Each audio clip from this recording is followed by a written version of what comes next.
Добрый день всем! Я рада приветствовать вас на своем канале. Меня зовут Ксения, и сегодня будет интересный мастер-класс по плетению новогодней елочки. Близится Новый год, и у меня также появилось новогоднее настроение. Я решила сделать вот такую вот елочку в технике фриволите. Это, кстати, у меня всего лишь пробник. Сейчас мы с вами сплетем вместе чистовой вариант. Из нее, кстати, вы можете сделать как брошку, так и пару сережек. Также у меня есть небольшая просьба. Если вы плетете изделие по моему мастер-классу, то не забывайте оставить ссылку либо описание. Мне будет интересно посмотреть, что же у вас получилось. Для работы нам понадобится два вида капроновых нитей, коричневые и зеленые. Ну что ж, давайте приступим к плетению. Плетем ножку.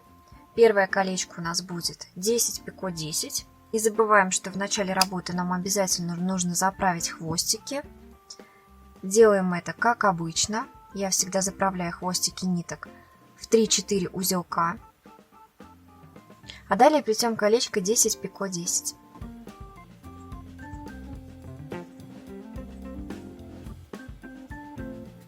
И вот мое маленькое колечко.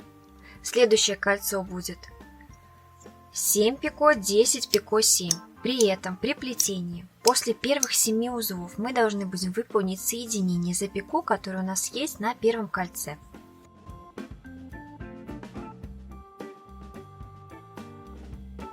Сплели первых 7 узлов, а далее выполняем соединение за пико.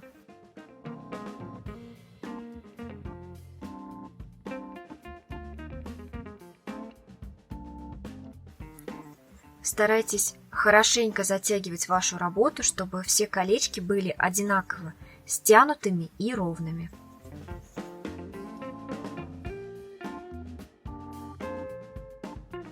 Вот готовые мои два колечка. Я начинаю плести третье кольцо, последнее в этом мотиве. Оно тоже будет 10 пико 10. После первых 10 узлов мы опять выполняем соединение за пико второго колечка.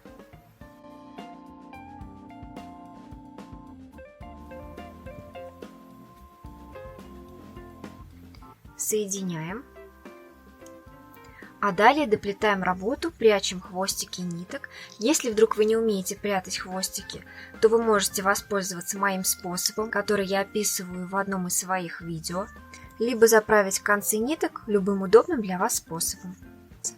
Заправляем концы ниток и приступаем к плетению уже следующего мотива другим челноком с зеленой нитью. Первое колечко, которое мы сплетем во втором ряду, будет 19 пико 6.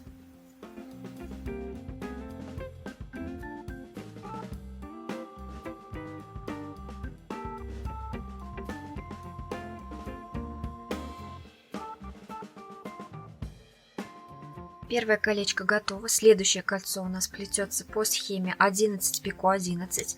И после первых 11 узлов мы должны будем выполнить соединение за колечко, которое у нас было первым.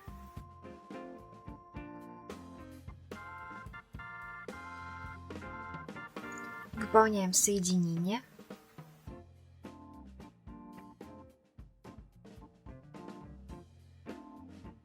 Вот такой готовый мотив. Следующее колечко у нас будет 6 пико 11 пико 6. После первых 6 узлов мы выполним соединение, а далее доплетаем по схеме до конца.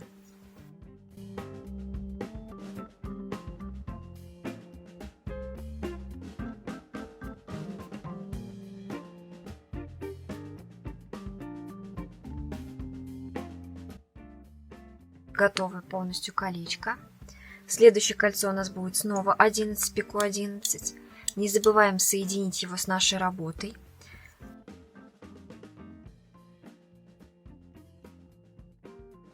При плетении следующего колечка мы будем выполнять соединение с нашим первым мотивом. Поэтому будьте внимательны, схема у нас будет 6 пико 4 пико 1 пико 4 пико 6.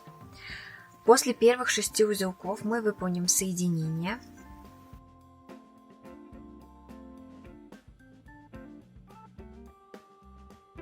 Шесть узлов я сплела, выполняю соединение. Здесь ничего сложного нет. Далее мы плетем 4 узла.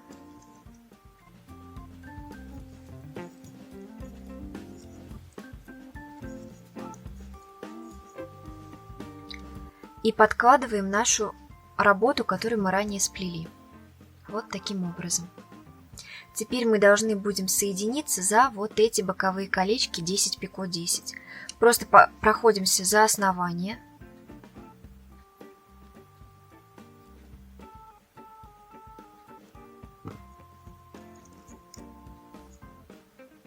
А далее разворачиваем работу, чтобы у нас не было видно сильно как бы вот этого стежка, место соединения, даже если правильно сказать, вот так вот.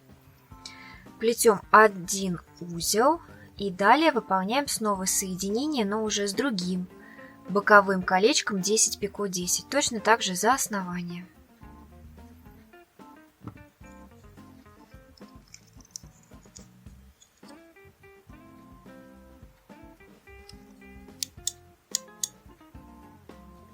Далее плетем 4 узла.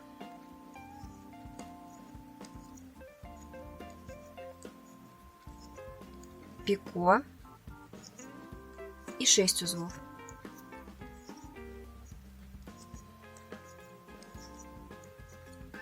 После этого колечко можно затянуть.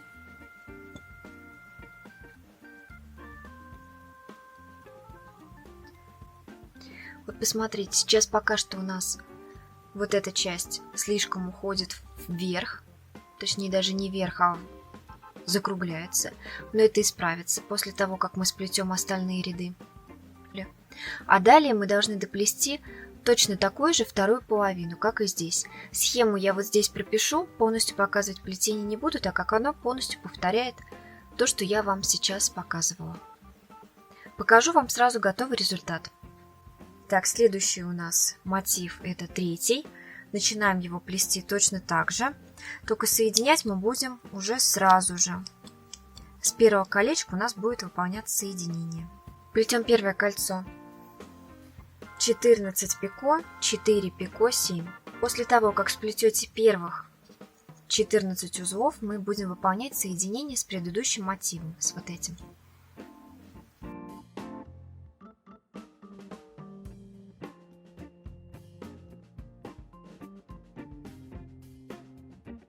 Теперь подкладываем вот таким образом нашу работу и начинаем выполнять соединение. Проходиться мы будем за основание маленьких колец, вот этих 11 пико 11.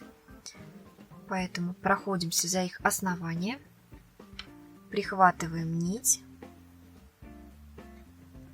подтягиваем ее, выполняем соединение.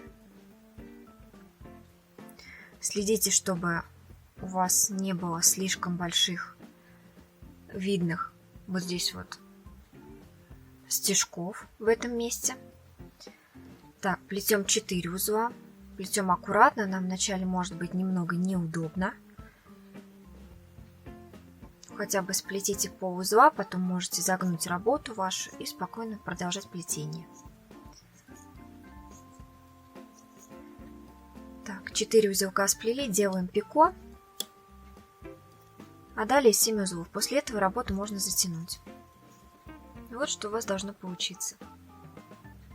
Далее мы будем плести колечко 9 пико 9, которое у нас будет накладываться вот на это пико и выполнять соединение вот здесь, то есть вот в этом месте.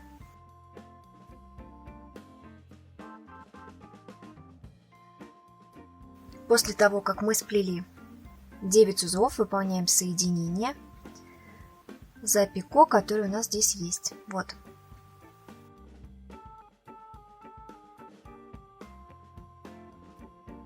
И наплетаем колечко до конца. Плетите второй ряд аккуратно, потому что он немножко пока у нас выгибается. Вот что у вас должно получиться.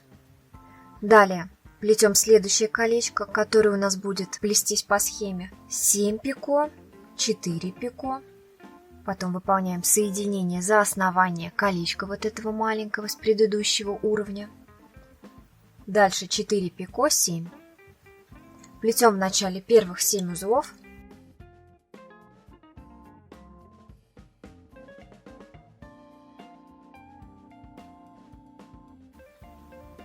Выполняем соединение.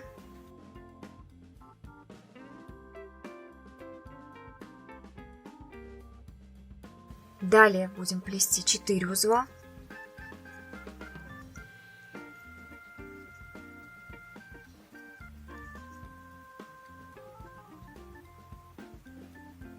Выполняем теперь соединение за основание вот этого колечка следующего.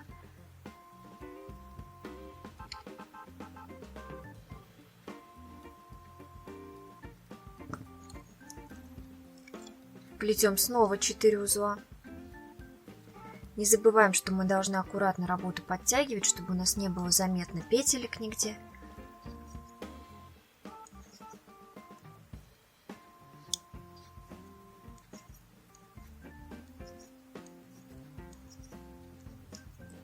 И все, колечко можно доплести. Мы там делаем пико и еще 7 узлов. Вот что у вас должно пока что получиться. Работа еще пока лежит не так, как нам нужно, потому что, видите, одна часть уже распрямляется, а вторая еще завернута. Но это у нас пройдет, когда мы соединим все колечки наши. С 2 мы уже выполнили соединение, выполняем еще с 2 оставшимися. Схема у нас не меняется. Далее мы, получается, начинаем плести колечко, которое будет накладываться вот сюда по схеме 9 пико 9. Принцип плетения всей елочки каждого уровня он одинаковый. Я вам сбоку обязательно пропишу всю схему 2 уровня с момента вот после вот этого колечка. Вот так выглядит готовая моя работа. Наполовину готовая, если быть точной. Кстати, хочу заметить про 3 уровень. Он у вас будет немножко, вот видите, колечки, они такие более вытянутые. Они не круглые, они вытянутые. Не пугайтесь, все верно. Вот это у меня изнанка и лицевая сторона. Первое колечко у нас будет 9 пико 2 пико 6. Плетем первых 9 узлов.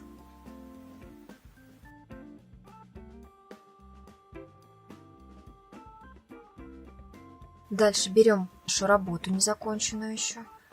Проходимся за основание колечек 9 пико 9.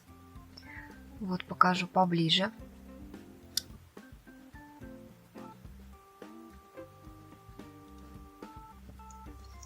Выполняем соединение.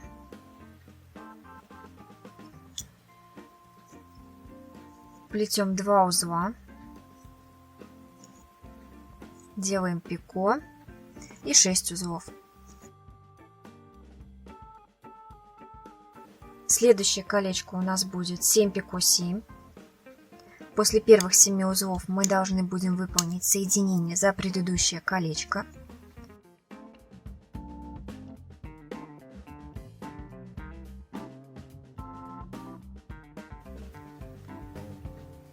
Вот у нас здесь пико, за него как раз мы и выполняем соединение.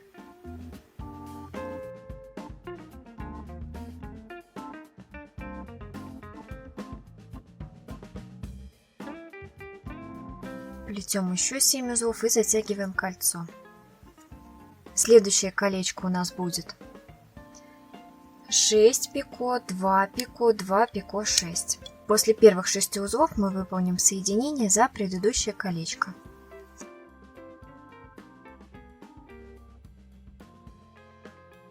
Вот я сплела 6 узелков и теперь выполняю соединение. Вот сюда.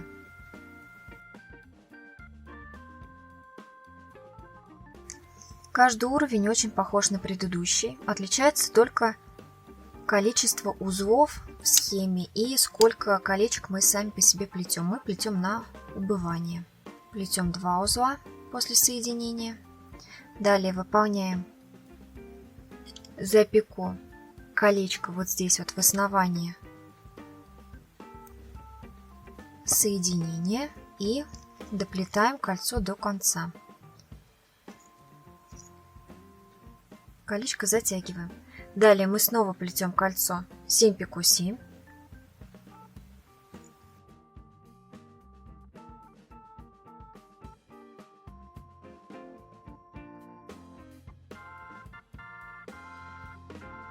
Не забываем, что мы должны его также присоединить к работе. Доплетаем по схеме до конца и затягиваем колечко. Теперь нам останется доплести последнее кольцо по схеме 6 пико, 2 пико 9. После первых 6 узелков мы вначале выполним соединение за предыдущее колечко.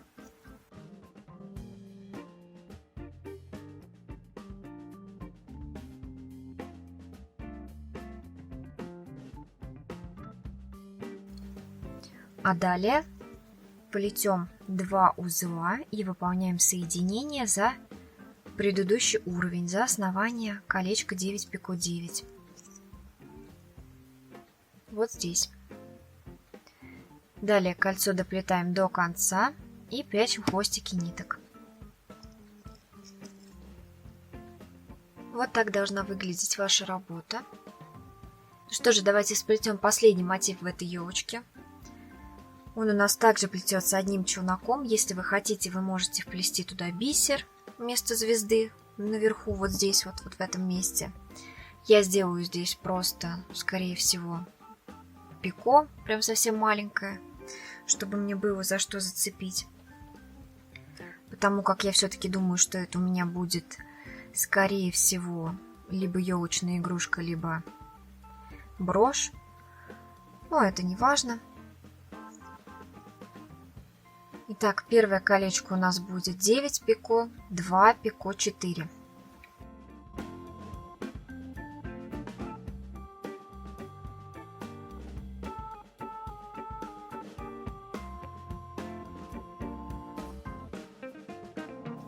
Сплели первых 9 узлов и теперь будем выполнять соединение. Подкладываем работу. Выполнять будем соединение за основание вот этих колец 7 пико 7. Проходимся в основание аккуратно. Делаем соединение. После этого мы сплетем 2 узла. Сделаем пико и доплетаем 4 узла. После этого можно колечко затянуть. Теперь плетем колечко 5 пико 5. Оно у нас здесь будет одно.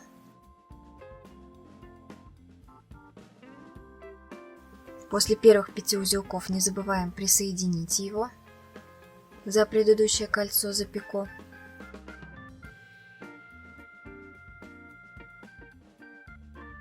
Далее доплетаем еще 5 узлов и затягиваем колечко. Затягивайте аккуратно, потому что колечки очень маленькие здесь. Можно случайно не дотянуть работу. Далее плетем кольцо 4 пико, 2 пико 9. После первых 4 узлов мы будем выполнять соединение за предыдущее колечко. Выполнили. Далее плетем 2 узла. Выполняем соединение за предыдущий уровень, за основание колечка 7 пико 7.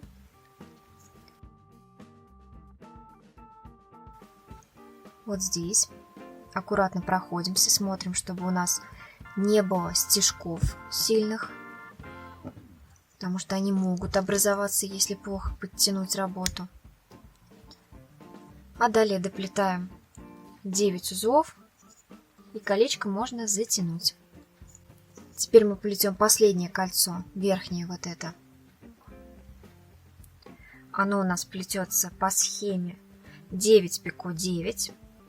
Вы можете, как я уже говорила, плести сюда бисер. Можете добавить бусины, расшить просто дополнительно. Кстати, как я и хочу сделать. Я дополнительно сюда бусины добавлю. Так, доплетаем колечко.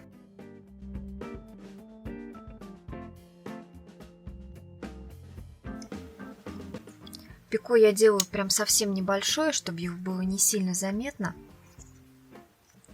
Затягиваем колечко и теперь оставляем длинный конец нитки, потому что им же мы будем расшивать работу. Если вы не хотите расшивать работу, то просто заправляйте конец нити, чтобы его не было заметно в работе. Вот здесь вот под колечками замыкайте весь мотив ваш верхний. И отрезайте ее. Я же все-таки хочу немножко попробовать работу расшить бусинами. И поэтому оставляю длинный. Кстати, смотрите, как я подгадала, у меня прям четко в челноке остался нитка для того, чтобы расшить. И все. Так, для расшивки я, скорее всего, возьму несколько видов бисера.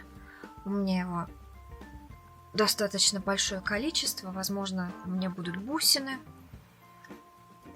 Ну что же, для расшивки для самого верхнего колечка я хочу взять красную бусину. Я прохожусь за основание колечка и буду вшивать его за пико. Вот они у меня как раз тут и понадобятся мне. Не зря я его все-таки сделала.